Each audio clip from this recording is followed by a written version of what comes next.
Halo Gemini, selamat datang dan terima kasih sudah mampir. Semoga kamu dalam keadaan sehat. Ini adalah reading timeless ya. Jadi kapanpun kamu nonton reading ini adalah waktu terbaik kamu untuk dapat pesan ini. Kamu lagi kenapa?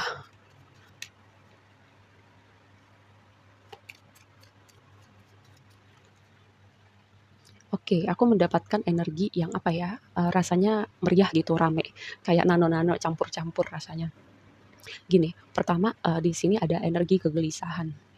Ya, ini bisa energi kamu atau orang yang terhubung sama kamu kayak ada yang cemas, ada gelisah, mungkin ada suatu kejadian gitu yang menimbulkan kegelisahan atau kamu punya isu nih dengan kesehatan mental di mana kamu punya isu dengan kegelisahan gitu. Jadi kayak nggak ada apa-apa tapi kamu gelisah. Mungkin kamu perlu ya berbicara dengan profesional, misalnya psikolog atau psikiater atau mencari bantuan gitu, cari info-info, misalnya baca buku atau misalnya nonton konten-konten tertentu yang bisa membantu kamu nih memproses kecemasan kamu atau mencari tahu akar kecemasan kamu itu dari mana ya.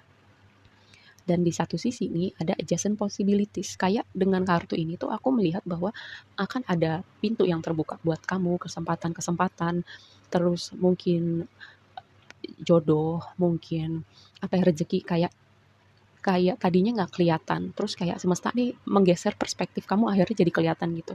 Ibaratnya kalau jodoh gitu, jodoh di depan mata, misalnya selama ini dia berada di sekitar kamu sebagai teman, terus kayak kamu baru menyadari bahwa kamu punya rasa yang berbeda sama orang ini. Terus jadi kayak tiba-tiba kamu merasakan hal yang berbeda. Hal-hal semacam itu ya, atau kayak tiba-tiba hadir nih kesempatan, peluang, atau pintu rezeki yang baru, yang tadinya juga kamu nggak pikir.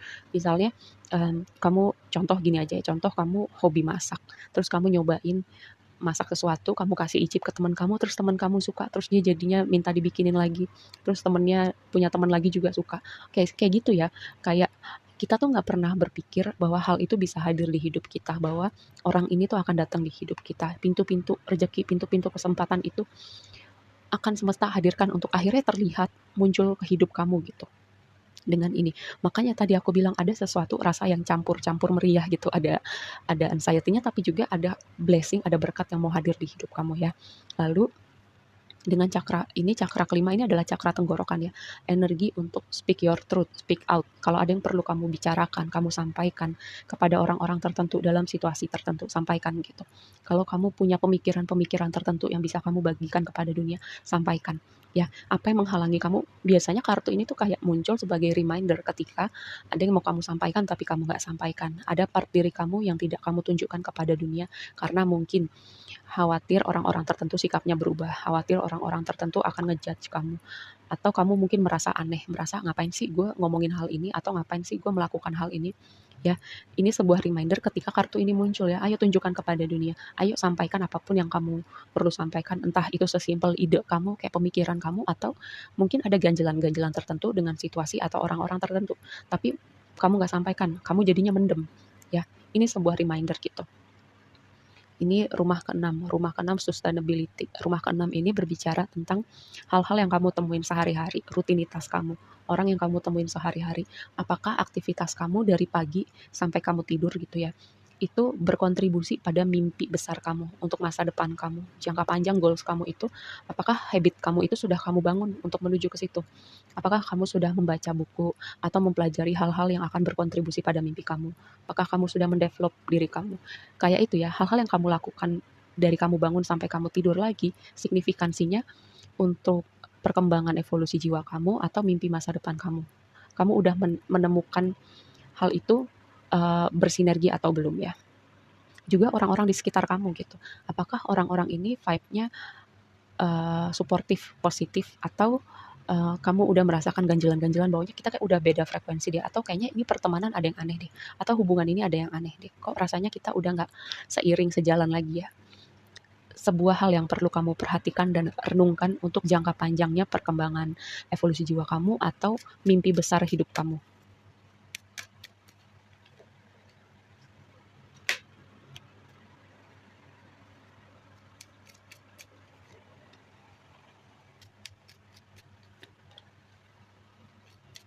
Kan ada sesuatu yang signifikan nih dengan menunjukkan diri kamu yang sesungguhnya kepada dunia, ekspresi diri kamu dan hubungannya dengan orang-orang di sekitar kamu. Karena di sini ada sesuatu yang perlu kamu perhatikan adalah five of wands. Ini bisa jadi ya bisa jadi pertengkaran-pertengkaran kecil yang kita temuin sehari-hari dengan orang-orang di sekitar kita. Kan wajar kan kalau sekali-sekali kita berargumen, beda pendapat atau ribut-ribut kecil. Atau bisa juga ini kayak konflik batin di dalam diri kamu untuk membuat keputusan tertentu, untuk melakukan hal tertentu, untuk menyampaikan pendapat, pemikiran, ganjelan di hati kamu kepada orang-orang tertentu atau di situasi tertentu. Itu makanya ada konflik batin ya. Dan tadi aku bilang, di sini ada sebuah reminder nih tentang ada sesuatu hal yang perlu kamu sampaikan atau kamu tunjukkan gitu kepada dunia.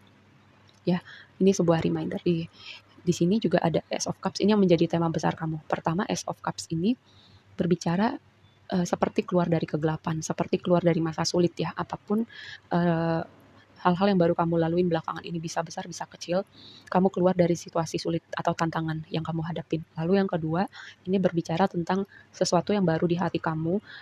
Ini bisa berbicara sebuah sinyal untuk hubungan romantis, bisa juga berbicara tentang energi pemulihan hati ya. Pemulihan hati kayak kamu berproses dengan sesuatu yang mengganjal di hati kamu selama ini, atau semesta kayak tiba-tiba membantu kamu ya. Kamu misalnya berdoa selama ini, Tuhan tolong bantu aku untuk melepaskan misalnya maaf ini, melepaskan luka ini dari hati aku, terus tiba-tiba suatu hari doa kamu terjawab dan hati kamu ringan. Seperti itu ya. Nah, ini yang menjadi blessing kamu adalah Knight of Pentacles. Kamu adalah orang yang adaptif, fleksibel, bisa menyesuaikan diri dalam situasi apapun. Ada tantangan kehidupan pun kamu selalu kuat, selalu bisa melewati itu semua. Ini adalah blessing kamu, kekuatan kamu, kemampuan adaptif kamu. Lalu ini juga kayak kamu orang yang teruji waktu gitu ya, dengan pekerjaan, dengan bisnis, kamu selalu kayak perlahan-lahan gitu mengambil waktu untuk membangun apapun yang mau kamu bangun. Kamu berdedikasi, ya kamu invest waktu kamu, tenaga kamu pada sesuatu hal yang kamu anggap penting dan berharga. Karena Knight of Pentacles ini adalah energi yang perlahan, energi yang pelan-pelan membangun sesuatu ya. Dan apa ya, gak masalah gitu. Dia tahu bahwa kadang sesuatu hal yang penting, yang besar, yang berharga itu butuh proses, butuh waktu. Yang menjadi tantangannya adalah magician. Magician ini kayak ada sesuatu pemikiran di dalam kepala kamu gitu ya, yang mungkin bisa jadi yang menghalangi jalan kamu untuk berkembang lebih jauh, atau menghalangi jalan kamu untuk manifest realita seperti yang kamu mau. Kayak kamu nggak yakin, misalnya kamu kehilangan kepercayaan diri kamu kehilangan semangat, atau kehilangan keyakinan pada keajaiban, atau ada rasa pesimis ya. Ini ketika magician jadi tantangan kamu, karena magician ini seharusnya jadi kartu yang optimis ya, karena kamu tahu bahwa kamu punya power untuk membentuk realitas seperti yang kamu mau. Tapi ketika ini jadi tantangan kamu, mungkin ada momen-momen di mana kamu kehilangan optimisme, kamu kehilangan kepercayaan diri, kamu mulai meragukan gitu keajaiban-keajaiban yang semesta bisa wujudkan di hidup kamu. Dan yang paling penting, kamu harus aware adalah perhatikan apa yang kamu katakan kepada diri kamu, baik itu kamu ucapkan atau kamu pikirkan ya. Seringkali yang menghalangi kita adalah mental block kita, pemikiran kita, kritik kritik yang kita berikan kepada diri kita. Misalnya kayak kamu suka mengulang-ulang, gimana sih gitu aja nggak becus, ngomong gitu sendiri sama diri kamu, gimana sih gitu aja nggak becus, gitu aja nggak beres, gimana sih bodoh banget, gimana sih salah lagi. Kayak kamu suka mengulang dialog-dialog seperti itu pada diri kamu. Kalau kamu sering ulang-ulang itu terus, itu kayak doa loh, hati-hati sama kata-kata kamu. Kata-kata itu powerful. Kalaupun kamu enteng gitu ngucapinnya, kayak kayak kamu nggak mikir, tapi kan itu kamu ucapkan berulang-ulang. Energi itu membangun momentum. Makanya perhatikan apa yang kamu katakan kepada diri kamu. Kan kamu nggak mungkin kan ngomong sama orang lain, misalnya ke teman kamu, berulang-ulang gitu. Atau ke saudara kakak adik kamu gitu, berulang-ulang ngomong, gimana sih nggak beres, gimana sih bodoh banget. Kayak hal-hal kayak gitu kamu nggak mungkin omongin ke orang lain kan, secara secara terus-menerus, atau mengatakan hal-hal kejam ke orang lain, tapi kamu katakan itu kepada diri kamu. Nah, ini yang perlu kamu perhatikan ya. Ini magician sebagai tantangan kamu.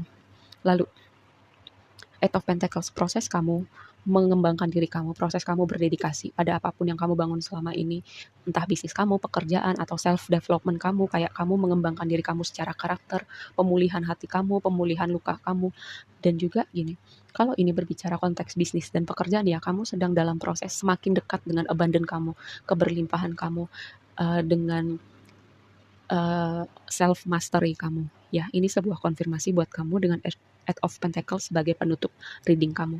Oke, segitu aja dulu readingnya kali ini buat kamu. Semoga bermanfaat dan memberi perspektif lain ya. Sampai ketemu di reading berikutnya. Bye.